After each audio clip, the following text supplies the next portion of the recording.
Channel. నేను మీ ఝాన్సీని. ఈరోజు మనం ప్రతి ఆడవాళ్ళకి యూజ్ అయ్యే టిప్స్తో మీ ముందుకు వచ్చేసాను. ఇవి చాలా ఇబ్బంది పడతాము. జనరల్గా ఆల్ అవుట్ కెమికల్స్ మనం యూజ్ చేస్తూ ఉంటాము, లేదంటే మనకి ఇదివరకు వాడుతూ ఉంటాం కదండి డ్రింక్స్. సో అవైనా మనం వాడుతూ ఉంటాము దోమలు పోవడానికి. అటువంటి ఇలాంటి కెమికల్స్ లేకుండా ఇంట్లో ఉన్న వాటితోనే మనం ఈజీగా దోమలని పోగొట్టు, అది కూడా 10 నిమిషాలు అయితే దోమలు అనేది పోగొట్టుకోవచ్చండి. అది ఎలాగంటే ఒక పరిమితి తీసుకోవాలి. దాంట్లో వేప నూనె అవైలబుల్ ఉండకపోవచ్చు. కిరాణా షాప్లో వేప నూనె అయితే కొన్ని తీసుకుంటామండి. వేపను దాంట్లో వేసుకొని ఒక మనం ప్రమిది తీసుకోవాలండి. ప్రమిదలో ఈ వేప నూనె వేసుకొని మనందరి ఇంట్లో ఒత్తులు ఉంటాయి కదండి, ఈ ఒత్తు వేసుకొని బిర్యానీ ఆకు, సో బిర్యానీ ఆకులు చిన్న ముక్కలు కట్ చేసుకోవాలి. ఒకవేళ మనం ఎక్కువ క్వాంటిటీలో అయితే ఉంచుకోవాలనుకుంటే బిర్యానీ ఆకులు మనం చిన్న మిక్సీ జార్లో వేసుకొని పొడి చేసేసుకుంటే ఈజీగా అయితే అయిపోతుంది. మనకి ఎక్కువ అవసరం ఉండదు కాబట్టి ఇలా చిన్న ముక్కలు అయితే కట్ చేసుకొని బిర్యానీ ఆకు దీంట్లో వేసేసుకోవాలండి. ఇలా ఆకు వేసుకొని మనం అనేది దీపం అనేది వెలిగించేసుకోవాలి. ఇలా వెలిగించుకున్నాం అనుకోండి, మనకి దోమలు అనేది పోతాయండి. ఉన్న దోమలు రాకుండా అయితే ఉంటాయి, ఉన్న దోమలు పోతాయి, ఇంకా దోమలేని రాకుండా అయితే ఉంటాయండి.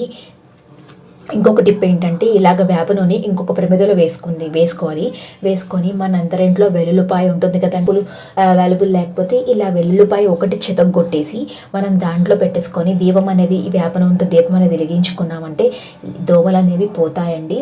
ఇదేంటంటే జనరల్గా 5 o'clockకి అలా వెలిగించుకుంచుకున్నాం అనుకోండి, అప్పుడు దోమలు రాకుండా ఉంటాయండి. అంతేకాకుండా ఒకవేళ దోమలు ఎక్కువ ఉన్నాయి అనుకుంటే ఇలాగ మనం ఒక 10 minutes పాటు రూమ్లోని ఇలా దీపం ఆన్ చేసి దీపం వెలిగించేసి ఉంచామనుకోండి, ఈ వాసనకి అనేది రావు. ఇలా వేప నూనెలో మనమైతే ఇలా బిర్యానీ ఆకు వెల్లుల్లిపాయ రెబ్బ కాకుండా ఇలాగ కర్పూరం బిల్లు ఉంటుంది కదండి, కర్పూరం బిల్లుని బాగా పొడి చేసేసి చేత్తో పొడి చేసిన వేసుకోవచ్చండి. ఈ విధంగా దోమలు రాకుండా అయితే ఉంటాయి. నెక్టాము కానీ మూత ఓపెన్ చేసినప్పుడు నెయిల్ పాలిష్ చుట్టుపక్కలంతా వచ్చేస్తుంది. ఓపెన్ చేసినప్పుడు చాలా టైట్గా ఇబ్బందిగా ఫీల్ అవుతాం కదా. సో ఇలా తొందరగా వచ్చేయాలంటే నెయిల్ పాలిష్ మనం కొన వెంటనే ఏంటంటే ఇలా మన చుట్టుపక్కల ఏంటంటే క్రీమ్ ఉంటుంది కదండి, మనం మాయిశ్చరైజర్ వాడుతూ ఉంటాం కదా, లేదంటే వ్యాజిల్ కానీ ఏదైనా క్రీమ్ కానీ ఇలాగా ఈ అంచుల్లో చుట్టూ రాసామనుకోండి, మనకు అనేది ఈజీగా అంటే నెయిల్ పాలిష్ అంటుకోకుండా ఉంటుంది.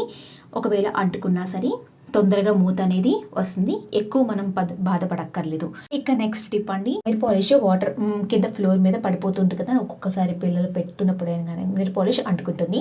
ఇదేంటంటే నాకు సెపరేట్గా అయితే అంటుకోలేదండి. ఇందాక టిప్ అనేది మీకు షేర్ చేసినప్పుడు నెయిల్ పాలిష్ అనేది ఫ్లోర్ మీద పడిపోయింది. సో అందుకు ఇది కూడా యూజ్ అవుతుందని చెప్పి నేను షేర్ చేస్తున్నాను. ఇలాగ పంచదార ఉంటుంది కదండి, పంచదార మనం గరుగ్గా ఉంటుంది కాబట్టి ఇలాగ నెయిల్ పాలిష్ పడినప్పుడు ఎక్కడైతే మనకి నెయిల్ పాలిష్ పడిందో అక్కడ కొంచెం పంచదార లైట్గా వేసామనుకోండి, ఈ గరుకు దానివల్ల నెయిల్ పాలిష్ అనేది ఈజీగా వచ్చేస్తుంది. ఇది ఆరిపోయిన తర్వాత కూడా మనం బాగా అంటే ఇప్పుడు నెయిల్ పాలిష్ అంటుకుని వెంటనే క్లీన్ చేసుకుంటాము, కానీ ఒక్కొక్కసారి క్లీన్ చేయడం అవ్వకపోతే బాగా డ్రై అయిపోతుంది కదా, క్లాత్తో తుడిచినా పోదు. అలాంటప్పుడు ఈ టిప్ అనేది బాగా యూస్ అవుతుందండి. ఇలాగ పంచదార వేయడం వల్ల నెయిల్ పాలిష్ చాలా తొందరగా అయితే వచ్చేసి. నెక్స్ట్ టిప్ అండి, జనరల్గా రాగి ఇత్తడి సామాలు ఇలాంటి చెంబులు కానీ ఇదైతే ఇప్పుడు అండి అయితే ఇంకా క్లీన్ చేసేసి ఇంకా లోపల పెట్టేద్దాము అని చెప్పేసి నేను క్లీన్ చేద్దామని పెట్టుకున్నాను. నా క్లీనింగ్ ప్రాసెస్ ఎలా ఉంటుందని చెప్పి చిన్న వీడియో అయితే మీకు షేర్ చేద్దామని చెప్పేసి ఈ క్లిప్ అయితే తీసానండి. ఫస్ట్ ఏంటంటే ఇలా కొంచెం సబీనా అయితే యాడ్ చేసుకోవాలి. సబీనా తర్వాత ఏంటంటే ఒక నిమ్మకాయ చెక్క ఉంటుంది కదండి, సాధారణంగా రాగి ఇత్తడి సామాలు జనరల్గా తోగితే ఏంటంటే మనము చింతపండు పెడతాము. ఈ చింతపండు ప్లేస్లో మనం నిమ్మకాయ పెట్టామంటే చాలా బాగా యూజ్ అవుతుంది. సబీనాని కొంచెం చింతపండులో ముంచేసి సబీనాని ఇలా నిమ్మకాయ చెక్క మనం పడేస్తూ ఉంటాం కదండి, సో నిమ్మకాయ చెక్క ఇలా రివర్స్ చేసేసి మనం తోకున్నాం అనుకొని చాలా చక్కగా క్లీన్ అయిపోతుందండి. ఎక్కువ శ్రమ అయితే పడక్కర్లేదు, మనం ఎక్కువ శ్రమ పడకుండానే ఈజీగా చింతపండుతో తోమే కన్నా ఇలాగా మనం నిమ్మకాయ చెక్కతో తోమేసుకుంటే చాలా ఈజీగా అయితే అయిపోతుంది. చూసారు కదండి, ఇలా తోమేసి ఒక్క నిమిషం మనం పక్కన పెట్టేసామనుకోండి, తర్వాత ఇత్తడి చెంబు అయితే నేను తోముతున్నాను. సో ఈ చెంబులు ఏంటంటే నేను ఒకసారి ఎప్పుడో తీసుకున్నానండి, పూజకని తీసుకున్నప్పుడు అలా అయితే ఉండిపోయింది. సో ఇచ్చే చెంబులు కూడా ఇలా అయితే నేను క్లీన్ చేసేసుకుంటున్నాను. గట్టిగా రుద్దు తోమక్కర్లేదండి, మామూలుగా తోమేస్తే సరిపోతుంది. జనరల్గా మనం ఏంటంటే రాగి ఇత్తడి సామాలు ఇలాంటివి తోముకున్న తర్వాత మనం ఒకసారి మంచిగా తుడిచేసుకోవాలండి. అంటే మామూలుగా మనం కొలై వాటర్తో క్లీన్ చేస్తాం కదా, కొలై వాటర్తో క్లీన్ చేసిన తర్వాత మనం తాగే వాటర్ ఉంటుంది కదండి, ప్యూరిఫైర్ వాటర్ ఉంటుంది కదా, సో ఆ వాటర్తో మనం అంటే బోర్ వాటర్తో మనం కడిగేసామనుకోండి, అలా పెట్టేసామనుకోండి, పాడైపోతాయి, తొందరగా నల్లగా అయిపోతాయండి. అదే మనం తాగే నీటితో లాస్ట్లో మనం ఒక గ్లాస్తో మనం కడిగేసి ఇలా మంచిగా తుడిచేసుకొని ఎండలో పెట్టేసుకొని ఒక కవర్లో కానీ పెట్టేసుకున్నామంటే చాలా ఎక్కువ రోజులైతే తెల్లగా అయితే ఉంటాయి. చూస్తున్నారు కదండి ఎంత నల్లగా అయిపోయిందో. ఇంకా తర్వాత మీకు వాష్ చేసి చూపిస్తున్నాను. చూసారు కదా చాలా తెల్లగా అయితే వచ్చేసింది. మీకు కానీ వీడియో నచ్చిందా లైక్ చేసి మీ ఫ్రెండ్స్ అండ్ మీ ఫ్యామిలీ మెంబర్స్కి ఈ టిప్ అయితే షేర్ చేయడం అయితే మర్చిపోతాం. ఇక నెక్స్ట్ టిప్. ఇంట్రెస్టింగ్ టిప్ అండి. ఏంటి లేదండి, బట్టలు మనం మడతెట్టినప్పుడు ముందుగా జీన్స్ ప్యాంట్లు అయితే మనం చూద్దాము.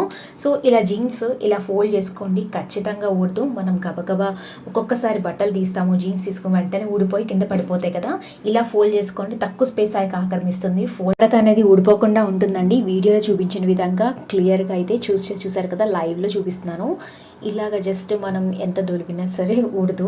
జీన్స్ మాత్రమే కాదండి, మన లెగ్గింగ్స్ ఉంటాయి కదా, లెగ్గింగ్స్ కానీ డైలీ వేర్ ప్యాంట్లు కానీ ఇలాగే ఫోల్డ్ చేసుకోవచ్చు.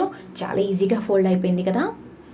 ఇంకెందుకు లేటు, ఈ టిప్ నచ్చిందా లైక్ చేయండి, మీ ఫ్రెండ్స్ అండ్ మీ ఫ్యామిలీ మెంబర్స్కి నా ఛానల్ని షేర్ చేయండి. Thanks for watching my video. ఇంకొక ఇంట్రెస్టింగ్ వీడియోలో మళ్ళీ కలుద్దాం.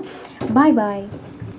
మనం ఇల్లు ఎంత శుభ్రం చేసుకున్నా సరే, కిచెన్ ఎంత శుభ్రంగా ఉన్నా సరే, బొద్దింకలు అనేవి ఈజీగా వస్తున్నాయండి. చాలా బాగా ప్రాబ్లం అయితే ఫేస్ చేస్తున్నాం కదా. సో బొద్దింకలు పోవడానికైతే మంచి చిట్కానైతే నేను చూపిస్తున్నానండి. అదేంటంటే ఇలా వెల్లుల్లిపాయి, మనకి ఒక వెల్లుల్లిపాయ రెబ్బ తీసేసుకుంటున్నామండి. ఇలా గ్రేటర్ సహాయంతో గ్రేట్ చేసేసుకోవాలి.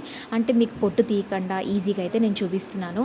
ఈ టిప్ అనేది మనకి అల్లం వెల్లుల్లి పేస్ట్ కూడా మనం పనిచేస్తుందండి. అంటే అల్లం కానీ వెల్లుల్లిపాయ కానీ పేస్ట్ చేస్తాం కదా, అలాంటప్పుడు కరెంట్ ఒక్కొక్కసారి ఉండదు కదండి. సో ఈ అల్లం వెల్లుల్లి దంచుకోకుండా ఈజీగా ఈ గ్రేటర్ సహాయంతో పేస్ట్గా చేసుకోవచ్చు. చూసారు కదండి, పొట్టు కూడా ఎంత ఈజీగా వచ్చేసిందో, పొట్టు కూడా మనకి రాదండి.